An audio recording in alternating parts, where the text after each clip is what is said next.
Qu'en fait, je suis quasiment certain que c'est pas sa fille, vu qu'elle l'appelle Brooke. T'appelles pas ton daron par son prénom, en fait. Enfin, tu vois, c'est pas... Je sais pas, ton daron, tu l'appelles pas par son prénom, enfin, je trouve ça... Épée, là, se trouve avec une véritable épée, avec un véritable fourreau, et... Vous appelez vos darons par leur prénom, vous? En vrai, peut-être, hein. Hier, j'ai posé la question, c'est vrai qu'il y en a qui m'ont dit oui. Hein. Vous appelez vos darons ou vos mères par leur prénom? Non, non... Il y a que Bart.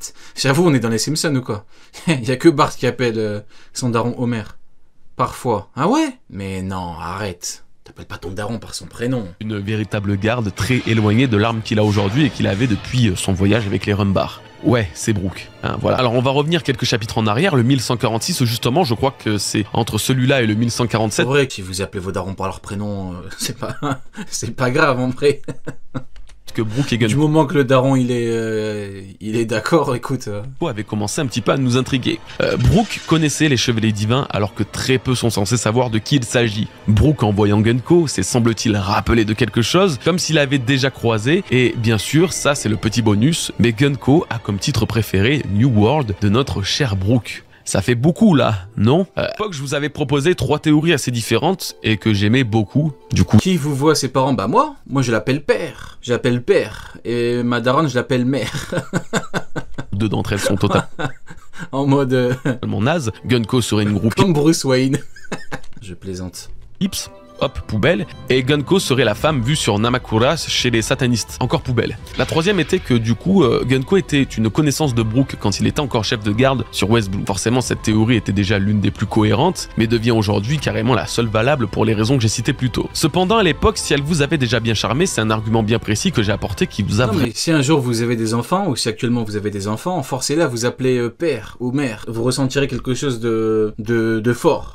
Faites-moi confiance. Ton fils, il te dit papa, tu dis non, non, non, Golemon. Moi, tu m'appelles père maintenant. T'as compris? Vraiment convaincu, celui des flashbacks. J'ai été surpris de voir à quel point vous avez aimé réaliser le fait que, eh bien, les Mugiwara, et généralement, n'ont pas qu'un seul, mais bien 2 flashbacks de leur vie passée. Et donc que Brooke allait avoir un nouveau flashback, logiquement. Tu dis, appelle-moi Maître Mou. Le mec, il abuse du RP. Tu lui dis, appelle-moi Maître Mou. Et qu'il allait au passage nous révéler son lien avec Gunko, qu'il aurait rencontré à ce moment-là. Voilà, donc cette théorie se précise de plus en plus, à l'exception que Gunko n'est pas un amour de Brooke. Enfin si, mais pas dans ce sens-là du terme, puisqu'elle serait sa fille. Ça, c'est ok. C'est assimilé, c'est tout. Maintenant, il y a des questions bien plus graves et importantes. C'est boss, hein. Demandez-lui, hein. C'est boss, ses enfants l'appellent père. Il l'appelle pas papa ou il l'appelle pas par son prénom. Il l'appelle père. Et je suis d'accord avec lui. Il a totalement raison. À se poser. Certes, je trouve ça toujours autant ahurissant que les Mugiwara se cachent de tels secrets et que Brooke n'ait jamais dit à personne quoi que ce soit sur sa vie passée, mais bon, on a l'habitude des... Papa, suffit. Ça dépend. Mais tu vois, t'es au magasin, tu fais les courses, et ton fils, il arrive, il dit père. Puis-je prendre ce misérable paquet de bonbons? Et toi, tu lui dis, fils, combien de fois devrais-je te rappeler que ce n'est pas bon pour ta santé? Allez. On va faire 3 tours de terrain. Si effectivement, maintenant on en revient au sujet, si effectivement t'es comme Gunko et Brooke et que ton daron tu l'appelles par son prénom. T'es au magasin, ton fils il va t'appeler par ton prénom, mais c'est une dinguerie, le mec, les gens ils vont regarder, ils vont dire mais c'est quoi ce daron bizarre là? Tu vois ce que je veux dire ou pas? Dans l'équipage. Non, là, le truc vraiment important, c'est de comprendre comment Brooke a pu... Ça raconte n'importe quoi. Prenez pas en compte ce que je dis, je rigole. Écoutez-moi pas.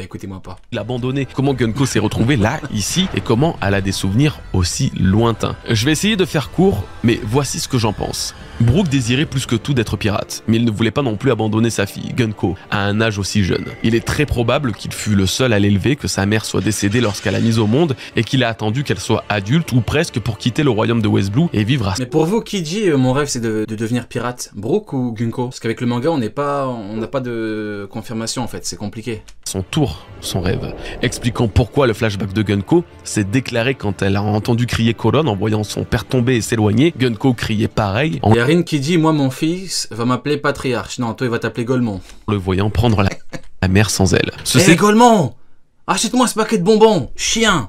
C'est comme ça qu'il va te parler ton fils, Rin. Le scénario me plaît bien, simple mais colle avec ce qu'on a vu. Le problème étant un petit détail dans la première case du flashback de Gunko. Elle ne pleurait pas de son œil droit. Ouais, le même œil qui aujourd'hui est d'une couleur différente. Oui. Son œil gauche semble être le seul fonctionnel, le seul dont les larmes coulent, mais aussi le seul à travers elle perçoit en fait le flashback avec son père. Comme si Oda nous disait... C'est la seule chevalier divin avec des yeux différents. Effectivement. Cet œil, c'est le seul qui est bon. Ce qui veut dire qu'avant même de devenir chevalier divin, Gunko avait déjà un problème à cet œil. Donc vous devez vous douter de la question que je vais vous poser, mais qu'est-ce qu'elle a bien pu subir? On l'a déjà vu, Cavendish Non, Cavendish, c'est pas la même chose. Ses deux yeux... Il a pas les deux yeux constamment différents. Attends, il faut que je vérifie. Je crois pas, mais... Mark Cavendish, cycliste britannique. Mais j'en ai rien à foutre. Cavendish One Piece, qui lui? Non, il a les deux yeux bleus, non, c'est bien ça, ouais. Pour perdre cet œil, mais surtout qui lui a fait. Là, on part dans un truc où la théorie ne deviendra que pure fiction. Je trouve tout de même intéressant d'imaginer la possibilité que si Brooke a quitté sa fille contre sa volonté, c'est peut-être car c'est aussi à cause de lui qu'elle a été blessée. Il était garde d'un royaume. Il aurait très bien pu avoir des ennemis, des rivaux, des royaumes concurrents qui lui en voulaient pour X ou Y raison et qui ont menacé la vie de sa fille à plusieurs reprises, l'obligeant à quitter le pays, à démissionner pour la protéger. Souvenez-vous des paroles de Dragon Akuma, un enfant est la plus grande faiblesse d'un père. Ouais, il a tout dit, hein. Il a tout dit. Ceux qui disent, ouais, Dragon, non, Dragon, il est poussé par quelque chose. En fait, les vrais mauvais darons, c'est les darons, dans OP, hein, je parle, hein. Les vrais mauvais darons, c'est les darons qui abandonnent leur enfant pour vivre une aventure, vous voyez, pour aller faire un peu n'importe quoi. Mais lui, c'est pas pour faire n'importe quoi, lui, c'est pour la révolution, lui, il est altruiste, lui, c'est pour le monde, il pense au monde entier. Il est pas dans l'optique où il se dit, je vais faire n'importe quoi, je vais m'amuser. Parents. C'est pourquoi il a caché l'existence de Luffy, même à ses plus proches amis. Brooke en aurait... C'est pour ça que, pour moi, Brooke, ça peut pas être... En tout cas, si c'est sa fille, il a pas abandonné. Moi, j'y crois pas. Brooke, il a trop une mentalité... Non, c'est un vrai Golemon, Brooke, mais il ferait pas une telle dinguerie, non. aurait fait les frais, s'en prendre à sa fille était... Le pire daron, c'est Kaido. Je sais pas si c'est le pire daron Kaido. Hein. Parce que Kaido, il voulait que son enfant lui succède et soit à la tête d'un empire. Est-ce qu'il pensait à mal, Kaido? Est-ce qu'il voulait le malheur de son enfant? Non, il voulait que son enfant soit au sommet du monde. Maintenant, oui, il a des méthodes brutales. Après, c'est un Oni, hein. On se refait pas. Hein. C'est un foutu Oni, c'est bestial, Kaido. Donc, mais effectivement, de mon point de vue, c'est pas le pire daron, Kaido. Je suis désolé. Hein. C'est le meilleur moyen de s'en prendre à lui-même. Et à nouveau, c'est un... Judge. Bah ouais, Judge avec Sanji, c'était chaud. Ah, c'est... Ouais, il a déçu et il a fait des dingueries, mais bon. Comme on dit, faut toujours voir un peu le côté positif dans ce monde de brutes. Il faut se dire que il aurait pu l'exécuter, et il a dit, tu restes mon fils. Je ne t'exécuterai pas. Maintenant, oui, Judge, maladie mentale, Judge. Un parallèle parfait. Judge, c'est un daron, si tu le déçois, tu vaux plus rien, quoi. Gaban a été encore plus insolent avec Summers. Ouais, on en parlera en Cross Guild. On fera étape par étape, comme d'hab, mon frérot. Fait avec Gaban et Koron dans ce chapitre où le frère de Roger n'a été défait qu'en voulant sauver son fils et qui espérait justement que Koron ne révèle pas son lien avec lui. Gaban savait très bien que ça serait sa pire faiblesse, tout comme Oden a aussi été vaincu à cause de la ruse de la vieille Higurashi transformée en Momonosuke. C'est pourquoi il est très probable que Gunko était le point faible de Brooke. Malheureusement, je reste persuadé qu'une chasse... Donc pour Goji, là, c'est sa fille alors? Je comprends bien. Autochtone similaire à God Valley a eu lieu sur son royaume lorsqu'il... Ou alors j'ai pas bien compris et il dit que c'est pas forcément sa fille. Kita et que Gunko attira l'attention des dragons célestes en se combattant avec autant de férocité que son père. On a bien vu sur God Valley que Saturne était présent et assistait à ce massacre. Alors je pense que d'autres membres du Gorosei étaient aussi présents dans les anciennes éditions, remarquant le talent et le potentiel de Gunko. D'ailleurs, il y a fort à parier que Gunko ne soit pas son vrai nom, qu'il ait été... Oui, c'est sa fille. Ok, d'accord, ok. Attends. En vrai, peut-être que dans le manga plus, elle l'appelle pas Brooke, hein. Attends, on va vérifier. Non, direct. Comment elle l'appelle? Non, ouais, non, elle dit bien Brooke. Ouais, non, elle dit bien Brooke. Ouais, t'appelles pas ton daron Brooke. Après, peut-être que... Allez, si je dois forcer la théorie en mode... voiture bélier, je dirais que vu qu'elle est dans l'optique où elle est un peu troublée, que là, dans le flashback, elle pense à lui, et que quand elle court, elle dit c'est toi, Brooke, dans le sens où je vais un peu loin, mais en gros elle dit c'est toi, entre parenthèses, c'est toi, mon daron, virgule, fin de parenthèse, Brooke. Maintenant, reste à voir quoi, mais c'est toujours, en vrai c'est toujours faisable. En vrai c'est possible, en vrai tu peux. Changer pour totalement oublier son ancienne vie. Quoi qu'il en soit, et en voulant rendre visite à sa fille, Brooke aurait constaté la disparition de son royaume ou sa destruction, pensant jusqu'à... Tu vas très loin, je sais pas, en vrai tu peux. Aujourd'hui encore, qu'elle soit morte et qu'il ne la reverrait plus jamais. Et en vrai... il y aurait une part de vérité là-dedans. Je pense vraiment que pour devenir immortel comme le sont les Chevaliers Divins ou le Gorosei, il faut au préalable mourir. En effet, Imu aurait des pouvoirs de nécromancie, capable d'injecter son pouvoir dans les cadavres et les ramener à la vie jusqu'à ce qu'elle décide de le retirer comme elle a fait avec Saturne. Ce qui me fait autant penser ça, c'est déjà l'histoire avec Saturne, et qu'elle ait pu à distance lui retirer sa force vitale, mais pas seulement. Il lui a demandé de voir sa culotte. Et Gunko? Dans les autres chapitres? Non, je crois pas, non. Je n'ai pas le souvenir. Non, il y a aucun chapitre où il... Non, je crois pas. Hein. Je crois vraiment pas, non. Ouais, non. Arrête de dire n'importe quoi. T'as vu, tu me fais perdre du temps pour rien. Enflure, va.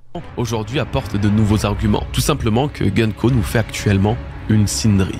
En plus d'avoir été dévoilée dans l'arc qui a introduit Brook dans One Piece, Sindri était autrefois une célèbre actrice connue pour son sourire. Quand elle mourut accidentellement, Hogback a récupéré son cadavre pour en faire un esclave zombie grâce au fruit du démon de mort. C'est sombre. Sauf que là où ça devient vraiment très important, c'est au chapitre 469, lorsqu'elle refuse d'obéir aux ordres d'Hogback, menant Robin et Chopper à penser que l'ancienne propriétaire du corps résiste malgré sa mort 10 ans plus tôt, et qu'elle possède encore un semblant de volonté propre, ce qui se confirmera plus loin lorsqu'elle abhorrera le même sourire que de son vivant. Est-ce que vous voyez où je veux en venir? Vous comprenez la tragédie se cachant derrière l'histoire de Gunko? Elle est morte.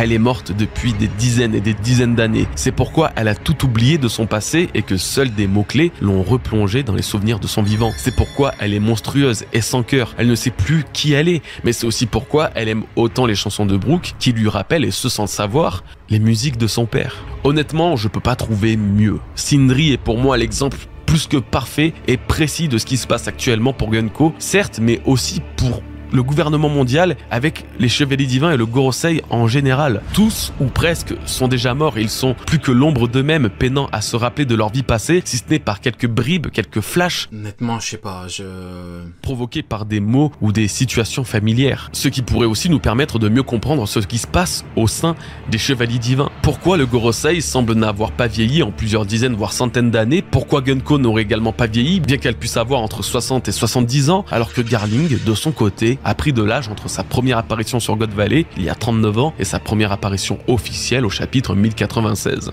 Tout s'expliquerait simplement par le fait que Gunko est morte et a été ressuscitée par Imu. Ça se tient en vrai, ouais, ça se tient totalement. Mais après, c'est pas incompatible, je peux ne pas y croire et tout en disant que la théorie se tient. Pourquoi pas? Écoute, pourquoi pas? De mon point de vue, c'est plus lié au pouvoir de Im dans le sens où elle arrête ton vieillissement. Et elle peut te redonner ta forme initiale quand elle le veut. En l'occurrence, pour Saturne, c'est un arrêt, tu vois, mais quand elle le veut, elle te redonne ta forme, la forme que tu devais avoir. En gros, elle te redonne les années qui se sont écoulées malgré la pause au niveau de ton âge. Et donc, une fois qu'elle claque des doigts, hop, c'est pour ça qu'on l'a vu en squelette.